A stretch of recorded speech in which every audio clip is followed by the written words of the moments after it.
शांतिनगर में एक अमीर व्यापारी रहता था। थोड़ा बहुत बूढ़ा होने के बाद वह बहुत मेहनत करता था। एक दिन उसने नौकर को बुलाकर कहा, पता करो हमारे पास कितना धन है और कब तक के लिए पर्याप्त है। कुछ दिन बाद नौकर हिसाब लेकर आया और सेठ से बोला, जिस हिसाब से आज खर्चा हो रहा है उस तरह अगर आज से कोई कमाई न भी हो तो आपकी अगली 2 पीढ़ियां खा सकती हैं। व्यापारी चौंक पड़े। उन्होंने पूछा, तब तीसरी और चौथी पीढ़ी का क्या होगा?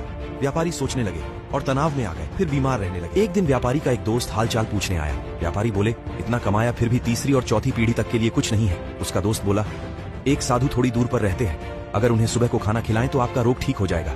अगले ही दिन व्यापारी भोजन लेकर साधु जी के पास पहुंचे। साधु जी ने उसे आदर के साथ बैठाया, फिर अपनी पत्नी को आवाज दी, व्यापारी जी खाना लेकर आए हैं। इस पर साधु जी की पत्नी बोली, आज खाना तो कोई दे गया है। साधु जी ने कहा, माफ करना व्यापारी जी, आज का खाना तो कोई दे गया है, इसलिए आपका भोजन स्वीकार नहीं कर सकते। हमारा नियम है कि सुबह जो एक समय का खाना पहले दे जाए हम उसे ही स्वीकार करते हैं, मुझे क्षमा करना।